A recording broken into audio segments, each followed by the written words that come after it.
os edifica. E olá, amigos! Hoje à noite nós vamos caminhar juntos por um dos períodos mais extraordinários e menos explorados da história cristã. Você já parou para pensar no que realmente aconteceu entre aquele domingo de ressurreição e o momento em que Jesus foi levado aos céus? 40 dias. 40 dias inteiros em que o Cristo ressuscitado andou novamente pela terra, comeu com seus amigos, ensinou lições finais e preparou um pequeno grupo de pessoas comuns para virar o mundo de cabeça para baixo. Este não foi um flash momentâneo de glória seguido de desaparecimento imediato. Foi um período deliberado, intencional, repleto de encontros que transformaram pescadores assustados em pregadores corajosos. 40 dias que mudaram tudo. Sabemos que acompanhar a jornada de fé nem sempre é fácil. Há momentos em que as dúvidas batem à porta, quando as perguntas parecem maiores que as respostas, quando precisamos de algo mais tangível que promessas antigas. Os próprios discípulos passaram por isso. Então, antes de se aprofundarem, reservem um momento para curtir o vídeo. E se Deus está falando com seu coração através desta mensagem, se inscreva para receber mais encorajamento. Mas só se realmente sentirem que este conteúdo os edifica. E nos comentários compartilhem de onde estão nos assistindo e que horas são aí. É sempre reconfortante saber que estamos todos juntos nesta jornada, espalhados pelo mundo, mas unidos pela mesma história. Agora acalmem seus corações e vamos juntos embarcar na jornada de fé desta noite. Você está no jardim. O ar ainda carrega o frescor da madrugada, aquele momento suspenso entre a noite e o dia, quando Jerusalém ainda não acordou completamente. É domingo, o primeiro dia da semana segundo o calendário judaico. E você é Maria Madalena. Seus pés descalços tocam a grama úmida de orvalho, enquanto você se aproxima do túmulo onde depositaram o corpo de Jesus apenas 2 dias atrás. Suas mãos tremem segurando os potes de especiarias aromáticas. Mirra misturada com aloés, segundo o costume judaico de preparar os mortos. O peso da sexta-feira ainda esmaga seu peito. Você testemunhou tudo: os açoites, a coroa de espinhos, o caminho até o Gólgota, as horas agonizantes pendurado na cruz, o último suspiro. Cada detalhe está gravado em sua mente com a nitidez cruel de uma memória que se recusa a desvanecer. O sepulcro pertence a José de Arimateia, um membro do Sinédrio que secretamente seguia Jesus. Estudiosos bíblicos debatem se José agiu sozinho ou se teve ajuda de Nicodemos, outro fariseu simpatizante. Mas o que importa agora é que o túmulo está ali, cavado na rocha viva, como era comum entre as famílias abastadas da época. Uma grande pedra circular, que deve pesar várias centenas de quilos, normalmente sela a entrada. Estas pedras eram colocadas em ranhuras inclinadas e, uma vez roladas para fechar o túmulo, exigiam a força de vários homens para serem movidas novamente. Mas quando você se aproxima, algo está profundamente errado. A pedra está deslocada, completamente removida da entrada. Seu coração dispara. Ladrões de túmulos? Era uma preocupação real na Palestina do primeiro século. Pessoas desesperadas que roubavam os mortos em busca de joias ou qualquer coisa de valor. Você corre até a entrada escura, inclina-se para dentro e vê nada. O corpo não está lá. Apenas as faixas de linho cuidadosamente enroladas, ainda mantendo a forma de um corpo, mas vazias. Como se alguém tivesse simplesmente deslizado para fora delas. E o sudário que cobria o rosto de Jesus está dobrado à parte, em um lugar separado. O pânico toma conta. Você corre de volta para a cidade, tropeçando nas pedras do caminho, atravessando as ruas ainda vazias de Jerusalém. Pedro e João estão hospedados em algum lugar da parte baixa da cidade, escondidos por medo das autoridades judaicas que crucificaram Jesus. Quando você finalmente os encontra, as palavras saem atropeladas. Tiraram o Senhor do sepulcro e não sabemos onde o puseram. Os 2 discípulos correm com você de volta ao jardim. João, mais jovem, chega primeiro, mas hesita na entrada. Pedro, sempre impulsivo, mergulha direto para dentro do túmulo. Eles veem exatamente o que você viu. as faixas vazias, o sudário dobrado. João entra também, e algo se acende em seus olhos. Uma compreensão nascente. Mas ainda é cedo demais. Ainda não faz sentido completo. Os dois homens voltam para a cidade, perplexos, deixando você sozinha no jardim. Você chora. Chora pela perda, pela confusão, pelo que parece ser uma última violação do corpo de alguém que você amava. Então você se inclina novamente para olhar dentro do túmulo e desta vez vê dois homens vestidos de branco sentados onde o corpo de Jesus havia sido colocado. "Por que você está chorando?" eles perguntam. Você mal consegue responder através das lágrimas. "Porque levaram meu Senhor e não sei onde o colocaram." Você se vira e vê outro homem parado ali. Você assume que é o jardineiro. Afinal, alguém precisa cuidar deste lugar. "Senhor", você diz, "se você o levou daqui, diga-me onde o colocou e eu o buscarei." O homem pronuncia apenas uma palavra. Seu nome. Maria. E naquele instante, você o reconhece. A voz, a entonação. É ele. Jesus está ali, vivo, diante de você. Cada célula do seu corpo quer se agarrar a ele, nunca mais soltá-lo, garantir que ele não desapareça novamente. Mas Jesus diz gentilmente: "Não me segure, pois ainda não subi ao Pai, mas vá aos meus irmãos e diga-lhes." Você quase não escuta o resto. Seu coração está explodindo de alegria. Seus pés já estão se movendo. Você tem uma mensagem para entregar. A maior mensagem da história humana. Ele está vivo. Você está caminhando pela estrada empoeirada que liga Jerusalém a Emaús, uma pequena aldeia cerca de 11 quilômetros a noroeste da cidade. É ainda domingo à tarde, o mesmo dia em que Maria encontrou o túmulo vazio, mas você não sabe disso ainda. Você é Cleopas, um dos seguidores de Jesus, e ao seu lado caminha outro discípulo. Talvez sua esposa, alguns estudiosos sugerem, embora os evangelhos não identifiquem especificamente o segundo caminhante. O sol está começando sua descida em direção ao horizonte, lançando sombras longas através das colinas da Judéia. Suas sandálias levantam pequenas nuvens de poeira calcária a cada passo. Esta estrada é uma das muitas vias romanas que cortam a região, pavimentadas com pedras irregulares, desgastadas por incontáveis pés e cascos de animais. Vocês dois estão conversando intensamente, repassando todos os eventos horríveis dos últimos dias. A prisão no Getsêmani, o julgamento simulado, a crucificação, as esperanças despedaçadas. Vocês haviam acreditado que Jesus era o Messias, aquele que finalmente libertaria Israel do jugo romano e restauraria o reino de Davi. Mas Messias não morrem em cruzes. Messias conquistam impérios, não sucumbem a eles.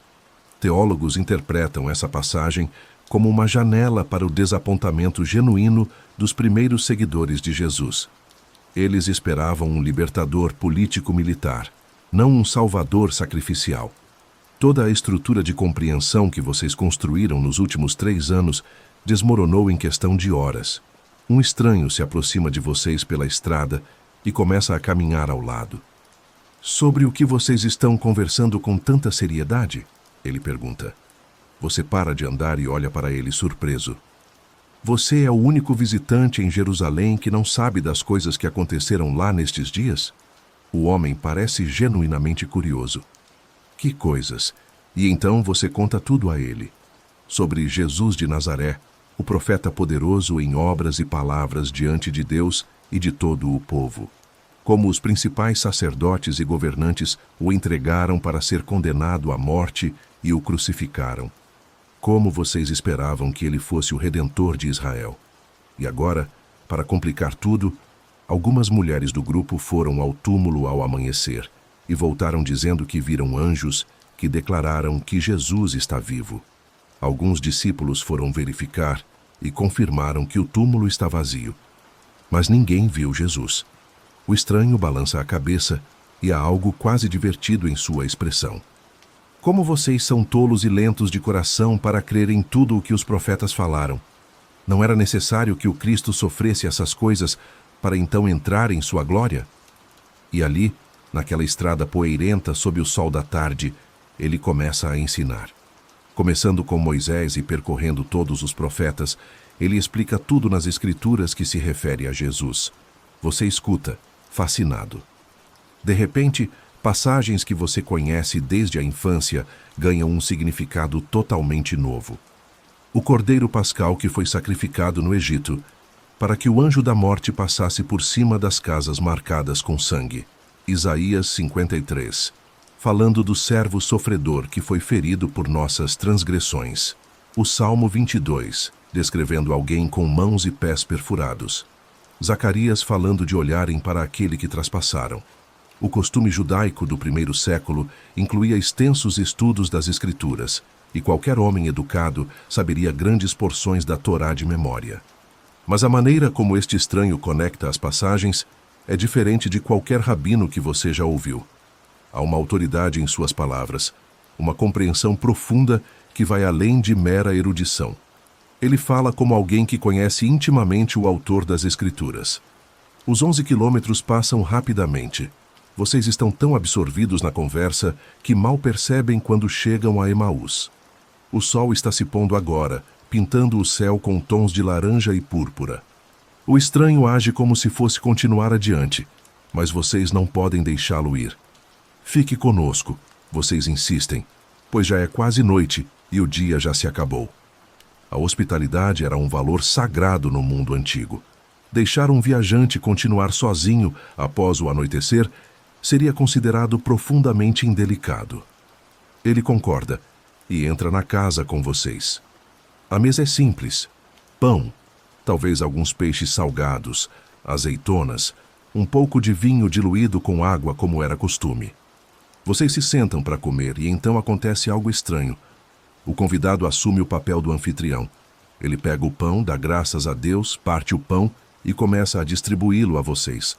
E naquele gesto, na maneira como suas mãos seguram o pão, na forma como ele parte, talvez nas marcas de pregos que vocês finalmente notam nos pulsos, seus olhos são abertos. É Jesus. Tem sido Jesus o tempo todo. Aquele homem morto está sentado à sua mesa partindo o pão exatamente como fez naquela última ceia na quinta-feira à noite. E no instante em que vocês o reconhecem, ele desaparece. Simplesmente não está mais ali. Vocês ficam olhando um para o outro incrédulos. Não estava nosso coração ardendo dentro de nós enquanto ele nos falava no caminho e nos expunha as Escrituras? Mesmo sem saber quem ele era, algo em vocês respondia à verdade de suas palavras.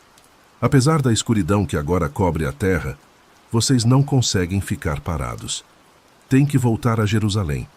Tem que contar aos outros. Aqueles 11 quilômetros que levaram horas para percorrer mais cedo parecem voar sob seus pés agora, enquanto vocês correm de volta pela estrada escura, guiados pela lua crescente e pelas estrelas brilhantes que cobrem o céu da Judéia como um manto cravejado de diamantes. Você está trancado em um aposento no andar superior de uma casa em Jerusalém. É domingo à noite agora, o mesmo dia interminável que começou com o túmulo vazio. As janelas estão fechadas, as portas trancadas com ferrolhos pesados. O medo é palpável no ar abafado do cenáculo. Você é um dos 11 discípulos restantes. Judas está morto, enforcado em alguma árvore nos arredores da cidade após trair Jesus. E cada som nas ruas lá fora faz seu coração disparar. Cada passo que passa poderia ser os guardas do templo vindo prendê-los. Afinal, vocês são associados conhecidos de um homem que foi executado por sedição contra Roma. As autoridades judaicas deixaram bem claro que querem eliminar completamente este movimento antes que cause mais problemas. A arquitetura das casas em Jerusalém do primeiro século geralmente incluía um andar superior acessível, por escadas externas, muitas vezes usado para orações privadas ou reuniões especiais. Este aposento, em particular, já foi palco de eventos memoráveis. Foi aqui que Jesus celebrou a Páscoa com vocês na quinta-feira à noite, apenas 3 dias atrás, embora pareça uma eternidade. Foi aqui que ele lavou os pés de vocês, assumindo o papel de um servo. Foi aqui que ele partiu o pão e passou o cálice, dizendo coisas estranhas sobre seu corpo e sangue. Agora, vocês estão todos reunidos novamente, mas o clima é completamente diferente. Em vez de expectativa, há confusão. Em vez de celebração, há pânico reprimido. Alguns de vocês mal dormiram desde sexta-feira. Barba por fazer, roupas amassadas, olhos vermelhos de exaustão e lágrimas. O grupo está debatendo acaloradamente. Pedro e João confirmaram que o túmulo está vazio. Maria Madalena jurou que viu Jesus vivo no jardim. E há poucos minutos, Cleopas e seu companheiro irromperam pela porta, ofegantes, contando uma história maluca sobre encontrar Jesus na estrada para Emaús e reconhecê-lo ao partir do pão. Mas túmulos vazios podem ser explicados por roubo de corpos. Visões podem ser truques de uma mente traumatizada. Estudiosos bíblicos debatem se os discípulos estavam predispostos a ver aparições de Jesus devido ao seu estado emocional extremo e à privação de sono. Neste momento vocês querem acreditar, mas não conseguem. É tudo muito impossível. Mortos não ressuscitam. Todo mundo sabe disso. Os romanos são especialistas em execuções. Quando crucificam alguém, essa pessoa fica morta. E mesmo que por algum milagre incompreensível, Jesus estivesse de alguma forma vivo, por que apareceria para Maria primeiro? Por que para 2 discípulos aleatórios na estrada? Por que não vir diretamente para vocês, seus seguidores mais próximos?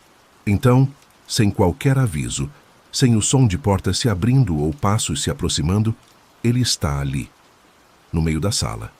Jesus, sólido, real, físico, não uma aparição fantasmagórica ou espírito vaporoso. Vocês todos congelam, aterrorizados. Alguns gritam.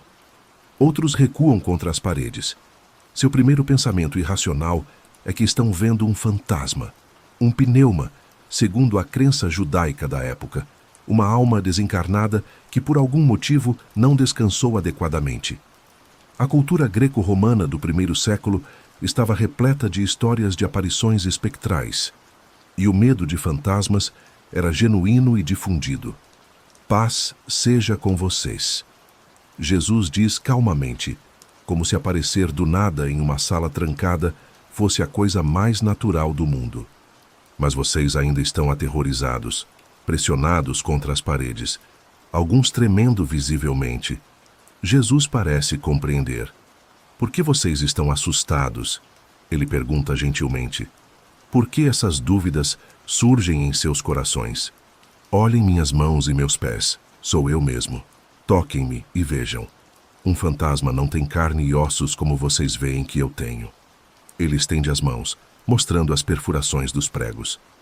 Levanta a túnica para revelar a ferida em seu lado, onde a lança do soldado romano o atravessou para confirmar que estava morto. Os ferimentos estão ali, reais, visíveis, mas de alguma forma curados, não mais sangrando. Lentamente, alguns de vocês se aproximam. Dedos hesitantes tocam as cicatrizes. A pele é quente, sólida. Você pode sentir o pulso. Isto não é uma alucinação, não é um truque, é realmente ele. Mas é tudo tão surreal que vocês ficam paralisados entre a alegria e o choque descrente. É como se seus cérebros simplesmente não conseguissem processar o que seus olhos estão vendo. Jesus percebe que precisam de algo mais concreto ainda. Vocês têm algo aqui para comer? Ele pergunta. Alguém lhe entrega um pedaço de peixe assado sobrando da refeição anterior.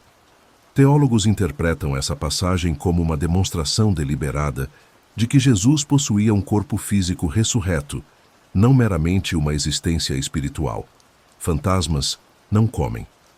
Ele pega o peixe e mastiga calmamente enquanto todos vocês observam, fascinados. O simples ato de comer, tão mundano, tão humano, de alguma forma torna tudo real. Então ele começa a ensinar, exatamente como fez com Cleopas na estrada.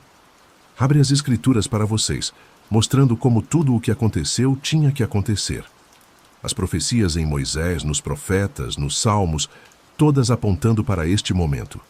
O Messias tinha que sofrer, tinha que morrer e tinha que ressuscitar ao terceiro dia. O arrependimento e o perdão de pecados teriam que ser pregados em seu nome a todas as nações, começando em Jerusalém. E vocês são as testemunhas de todas estas coisas. Vocês são as testemunhas. Essas palavras ecoam no aposento silencioso. Vocês que fugiram quando ele foi preso. Vocês que se esconderam enquanto ele estava na cruz. Vocês, homens comuns da Galiléia sem educação formal rabínica, pescadores e cobradores de impostos e zelotes. De alguma forma, vocês são as pessoas escolhidas para levar esta mensagem impossível ao mundo. Há algo simultaneamente aterrorizante e eletrizante nessa comissão. Você está de volta ao mesmo aposento superior uma semana depois. É domingo novamente, o 8º dia após a ressurreição, e vocês estabeleceram um padrão de se reunir no primeiro dia da semana.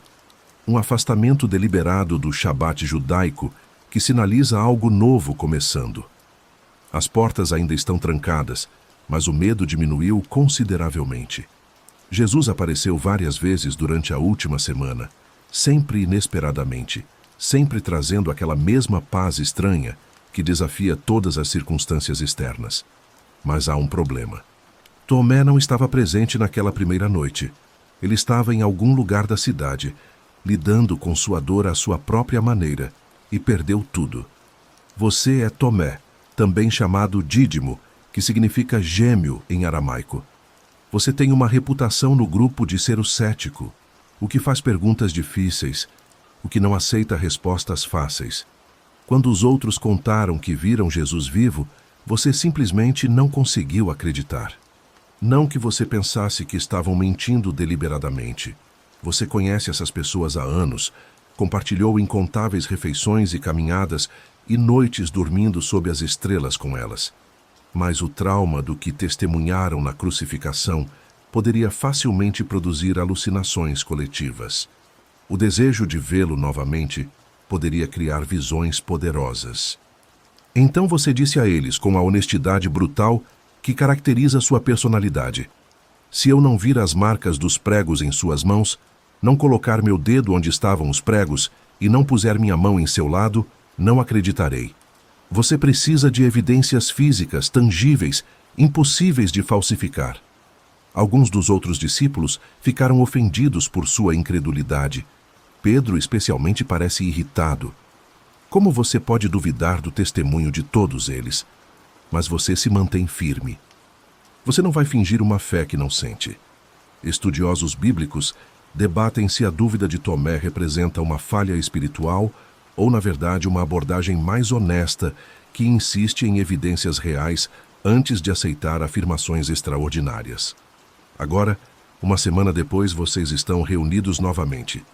A atmosfera é menos tensa que da última vez. Há pão e vinho na mesa. Alguns estão conversando em voz baixa sobre o que fazer a seguir. Jesus lhes disse para ficarem em Jerusalém e esperarem por algo que ele chamou de a promessa do Pai, mas não explicou completamente o que isso significa. Então, mais uma vez, sem aviso, Jesus está ali. Simplesmente se materializa no meio da sala trancada, como se as paredes não fossem barreiras para ele. Paz seja com vocês, ele diz, exatamente como da última vez. Todos se iluminam, cumprimentando-o com entusiasmo. Exceto você. Você congela, seu coração martelando no peito. Jesus se vira e olha diretamente para você. Ele sabe. É claro que sabe. Tomé, ele diz atravessando a sala até você. Coloque seu dedo aqui. Veja minhas mãos. Estenda sua mão e coloque-a em meu lado. Pare de duvidar e creia.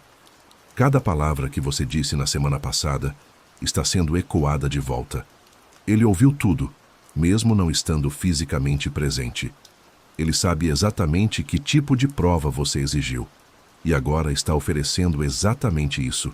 Ele estende as mãos perfuradas. Levanta a túnica para expor a ferida da lança em suas costelas. Você cambaleia para frente, suas pernas mal te sustentando. Suas mãos tremem enquanto se estendem. Os dedos tocam as cicatrizes nas palmas. Não exatamente nas palmas, você percebe, mas nos pulsos, onde os ossos poderiam suportar o peso de um corpo crucificado. Os romanos sabiam anatomia. Pregos nas palmas rasgariam através dos tecidos moles. Pregos através dos pulsos, entre os ossos do carpo, mantinham o corpo firmemente preso à viga transversal. Você pode sentir as bordas irregulares do tecido cicatrizado. Sua mão se move para o lado dele, para uma abertura onde a lança entrou, e suas pontas dos dedos tocam a borda da ferida curada. E naquele momento, todas as suas dúvidas evaporam. Este não é um fantasma, não é uma alucinação, não é um truque elaborado. É Jesus, vivo, ressuscitado, de alguma forma transcendendo todas as leis naturais que você pensava governar a realidade. As lágrimas escorrem pelo seu rosto enquanto você cai de joelhos. Meu Senhor e meu Deus. Você sussurra. É a primeira vez que qualquer um dos discípulos declara abertamente a divindade de Jesus com esses termos específicos.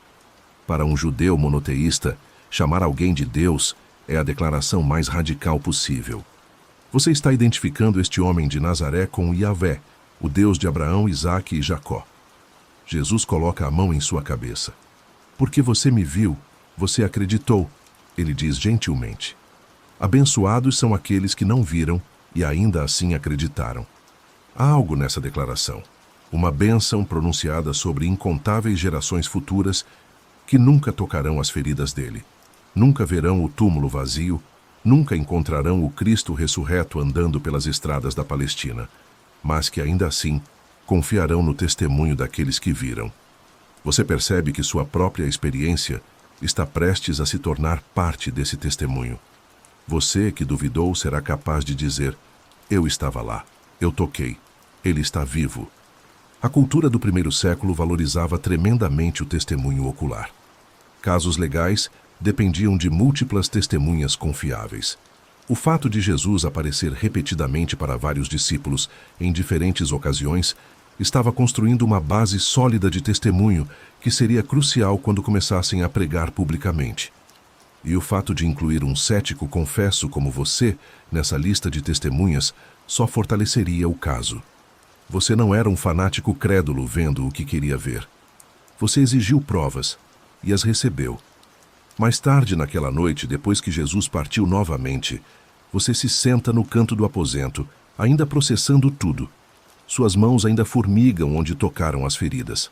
Teólogos interpretam essa passagem como uma mensagem sobre diferentes tipos de fé. Alguns chegam à fé através de experiências dramáticas como a sua. Outros, através de confiança tranquila sem exigir provas. Nenhum caminho é necessariamente superior. Jesus honrou sua necessidade de evidências sem condená-lo por isso. Mas também indicou que há uma bênção especial para aqueles que confiam sem ver. Você está em um barco no mar da Galileia e é madrugada. A água é um espelho escuro refletindo as últimas estrelas. O ar carrega aquele frio peculiar das horas antes do amanhecer. Você é Pedro, e ao seu redor estão Tomé, Natanael, os filhos de Zebedeu, Tiago e João, e 2 outros discípulos. Vocês voltaram para casa, para o norte, para esta região familiar de colinas verdes e águas abundantes em peixes. Jerusalém ficou para trás com todos os seus terrores e maravilhas. Vocês viram Jesus ressurreto várias vezes agora. Ele lhes disse para irem a Galileia, que os encontraria lá. Mas enquanto esperam, enquanto processam tudo, a vida continua. E você, Pedro, precisa fazer alguma coisa com suas mãos. Vou pescar. Você anunciou mais cedo naquela noite. Os outros imediatamente responderam: vamos com você. Então aqui estão vocês, fazendo o que faziam antes de Jesus chamar vocês daquelas mesmas águas 3 anos atrás. As redes estão lançadas. O barco balança suavemente. Mas a noite toda passou e não pegaram nada. Absolutamente nada. É frustrante. Você cresceu nestas águas. Conhece cada banco de areia, cada padrão de corrente. Seu pai ensinou você a pescar antes que pudesse andar. Mas às vezes o lago simplesmente não coopera, e esta é uma daquelas noites. O Mar da Galileia, também chamado de Lago Genesaré, ou Mar de Tiberíades, tem cerca de 20 quilômetros de comprimento e 12 de largura no seu ponto mais largo. Fica 210 metros abaixo do nível do mar, cercado por colinas que criam padrões climáticos únicos. Ventos súbitos podem transformar sua superfície calma em ondas perigosas em minutos. As águas são ricas em tilápia, e outros peixes que formam a base da economia local. Aldeias de pescadores como Cafarnaum, Betsaida e Genezaré dependem dessas pescarias para sobreviver. Estudiosos bíblicos debatem se a decisão de Pedro de voltar a pescar representa um retrocesso espiritual, um retorno à vida anterior, ou simplesmente uma necessidade prática de ganhar a vida enquanto espera por instruções mais claras. O céu no leste está começando a clarear, tingindo-se de rosa e dourado. Você pode ver a costa agora, a apenas 100 metros de distância. E há uma figura solitária parada ali na praia. Meninos, a voz atravessa a água, clara na quietude da manhã. Vocês têm algum peixe? Você se sente levemente irritado. Obviamente não tem, senão não estariam ainda aqui remando sem rumo. Não, você grita de volta. A figura responde: lancem a rede do lado direito do barco e encontrarão. É uma sugestão estranha. O lado direito versus esquerdo não deveria fazer diferença real. Mas algo na autoridade daquela voz faz vocês obedecerem. A rede atinge a água, afunda e imediatamente está pesada. Incrivelmente pesada. Vocês puxam e ela está cheia de peixes se debatendo, tantos que não conseguem içá-la para o barco. A rede está se esticando perigosamente, as cordas rangendo sob o peso. João, que tem os olhos mais aguçados, olha para a figura na praia, e então para você, Pedro. Seus olhos se arregalaram em reconhecimento. É o Senhor, ele sussurra. E imediatamente você sabe que ele está certo. Você já viu este milagre antes. Bem no começo, quando Jesus primeiro os chamou, ele fez a mesma coisa. Instruiu você a lançar as redes depois de uma noite frustrada, e vocês pegaram tantos peixes que os barcos quase afundaram. Sem pensar duas vezes, você pega sua túnica externa. A tradição judaica exigia que homens estivessem vestidos adequadamente ao encontrar um rabino ou figura religiosa, e pula direto na água. Não pode esperar que o barco navegue os 100 metros até a costa. Tem que ir agora. A água está fria chegando até o peito, mas você caminha, corre, praticamente nada até a praia. Quando finalmente sai da água pingando, Jesus está ali ao lado de uma pequena fogueira. Há peixes assando nas brasas e um pouco de pão próximo. Os outros discípulos vêm com o barco, arrastando a rede cheia de peixes. Quando puxam a rede até a praia e contam a captura, são exatamente 153 peixes grandes. Os estudiosos têm debatido o significado desse número específico por séculos. Alguns sugerem que 153 representava o número conhecido de espécies de peixes no mundo antigo, simbolizando a universalidade da futura missão dos discípulos. Outros veem significado numerológico ou simplesmente o detalhe específico de uma testemunha ocular recordando um evento real. Teólogos interpretam essa passagem como profundamente simbólica. Jesus estava transformando-os de pescadores de peixes em pescadores de homens, e a grande captura representa a futura colheita de almas de todas as nações. Venham tomar o café da manhã, Jesus diz casualmente, como se isto fosse uma reunião ordinária de amigos. Ninguém ousa perguntar: quem é você? Todos sabem que é o Senhor. Mas há algo diferente nele desde a ressurreição. Algo que é simultaneamente familiar e misterioso. Ele pega o pão e o dá a vocês, e faz o mesmo com o peixe. O gesto é simples, íntimo, reminiscente de tantas outras refeições compartilhadas ao longo de 3 anos de ministério itinerante. Vocês comem em silêncio, o som das ondas lambendo a praia, as gaivotas começando seus gritos matinais, a fumaça da fogueira subindo no ar ainda. O café da manhã terminou, mas ninguém se move. Vocês estão sentados ao redor da fogueira, enquanto o sol nasce completamente sobre as colinas a leste, inundando o lago com luz dourada. O calor das brasas é reconfortante contra o frio úmido que ainda gruda em suas roupas. Jesus está olhando para você, Pedro, com aquela intensidade gentil que sempre fez você se sentir completamente exposto e completamente amado ao mesmo tempo. Então ele fala, e seu coração afunda, porque você sabe exatamente onde esta conversa vai dar. Simão, filho de João, ele diz, usando seu nome antigo, o nome que você carregava antes que ele o chamasse de Pedro, a rocha. Você me ama mais do que estes? A pergunta paira no ar da manhã. Mais do que estes outros? Mais do que estes peixes, este lago, esta vida que você conhece? Você responde rapidamente, talvez defensivamente: sim, Senhor, você sabe que eu te amo. Mas Jesus não usa a palavra que você usa. Ele perguntou se você o ama com ágape, aquele amor sacrificial, incondicional, divino.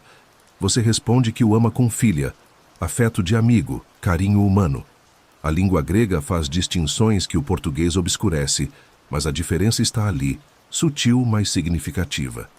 Jesus responde simplesmente: alimente meus cordeiros. Depois uma pausa. As ondas lavam a praia. Uma segunda vez: Simão, filho de João, você me ama? Você responde novamente com um pouco mais de fervor: sim, Senhor, você sabe que eu te amo. E ele diz: pastoreie minhas ovelhas. O desconforto está crescendo em você agora. Por que ele continua perguntando? Então, uma terceira vez: Simão, filho de João, você me ama? E desta vez até a palavra que ele usa mudou. Ele desce ao seu nível, usando filia também. É como se estivesse perguntando: você ao menos me ama como amigo? Posso confiar mesmo nisso? E de repente você entende.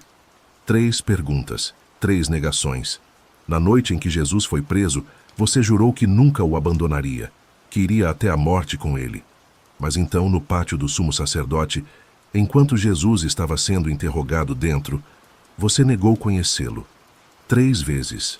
Uma vez para uma criada, uma vez para outro espectador. Uma vez para um parente do homem cuja orelha você havia cortado no jardim. 3 vezes você disse: não o conheço, enquanto ouvia a voz de Jesus ecoando pelas paredes de pedra durante o julgamento. E então o galo cantou exatamente como Jesus havia predito. E você fugiu para as ruas escuras de Jerusalém, chorando amargamente.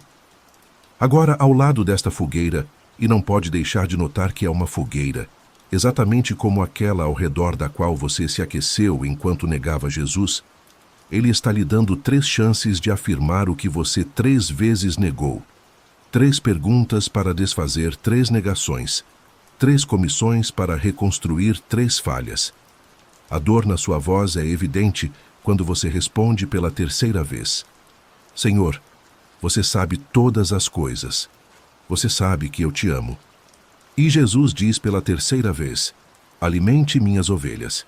Estudiosos bíblicos debatem se esta passagem representa simplesmente o perdão de Pedro ou sua restauração formal à liderança. Na cultura do primeiro século, o testemunho público era crucial. Pedro havia negado publicamente, então precisava reafirmar publicamente. Mas mais do que isso, Jesus estava comissionando Pedro para um papel específico: cuidar dos seguidores de Jesus, alimentar e pastorear o rebanho. A metáfora de pastoreio era profundamente enraizada na tradição judaica. Deus era frequentemente descrito como o pastor de Israel. Bons líderes eram pastores de pessoas. Pedro, o pescador impulsivo que cortou a orelha de um homem e depois fugiu aterrorizado, estava sendo transformado em um pastor que alimentaria o rebanho de Cristo. Então Jesus diz algo mais, e seu tom fica mais sério. Em verdade lhe digo, quando você era mais jovem, vestia-se e ia aonde queria. Mas quando envelhecer, estenderá suas mãos, e outro o vestirá e o levará aonde você não quer ir. Você não entende completamente, mas há algo sombrio nas palavras. Jesus está falando sobre sua morte, especificamente, segundo a tradição posterior, sobre sua crucificação. O gesto de estender as mãos era uma referência velada à posição de um homem crucificado. Um dia você também morreria em uma cruz, seguindo seu mestre até o fim, que uma vez você jurou, mas não conseguiu cumprir. Mas isso é futuro. Por enquanto, Jesus simplesmente diz: siga-me. São as mesmas palavras que ele usou 3 anos atrás, quando você estava consertando redes nesta mesma praia. Venha, siga-me, e eu o farei pescador de homens. Você deixou tudo então: os barcos, as redes, a vida segura e previsível. Você seguiu através de aldeias e cidades, através de milagres e parábolas, através de multidões adoradoras e oposição mortal. Você o seguiu até Jerusalém. Mas então, quando realmente importava, você parou de seguir. Agora ele está oferecendo uma segunda chance. Não uma segunda chance. Uma 100ª chance. Uma 1000ª. Jesus não mantém contagem de quantas vezes você falha, contanto que continue voltando. Você se levanta, pronto para segui-lo agora, e percebe João também se levantando. Teólogos interpretam essa passagem como um lembrete de que o chamado de cada discípulo é pessoal e único. Você, sendo você, imediatamente pergunta sobre João. Senhor, e quanto a este homem? Jesus responde um pouco severamente. Se eu quiser que ele permaneça até que eu volte, o que é isso para você? Você, siga-me. É uma repreensão gentil contra comparar sua jornada com a de outros. Seu caminho será diferente do de João. Sua morte será diferente. Seu ministério será diferente. Não é sua preocupação o que Jesus planeja para outro. Sua única preocupação é seguir fielmente seu próprio chamado. A fogueira está se apagando agora, reduzindo-se a cinzas e brasas. A praia está se aquecendo com o sol matinal. Barcos de outros pescadores estão começando a sair das aldeias próximas. A vida normal da Galileia continua ao redor, alheia ao fato de que o momento mais extraordinário da história está se desenrolando nesta praia comum. Você olha para os rostos de seus companheiros discípulos. Todos vocês foram quebrados de maneiras diferentes. Todos falharam de maneiras diferentes. Mas aqui estão sendo reunidos, restaurados, comissionados novamente.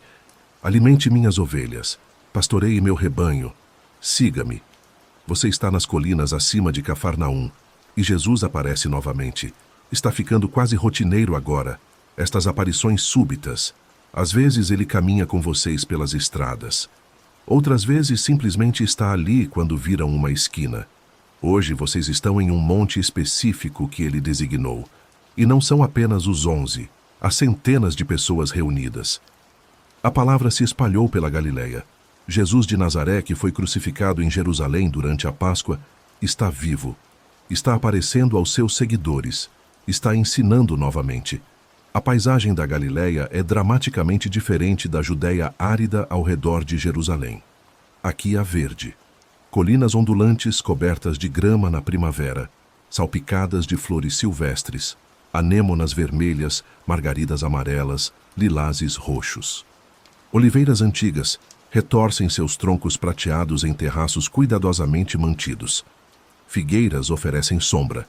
O ar carrega o perfume de ervas selvagens, tomilho, sálvia, hortelã. Este é o território onde Jesus cresceu, onde passou a maior parte do seu ministério, onde realizou tantos milagres que os evangelhos dizem que os livros não poderiam conter todos eles se fossem escritos. Você faz parte desta multidão, um dos seguidores mais amplos que não estava entre os 12 originais, mas que seguiu Jesus fielmente durante seu ministério. Talvez você estava lá quando ele multiplicou os pães e peixes,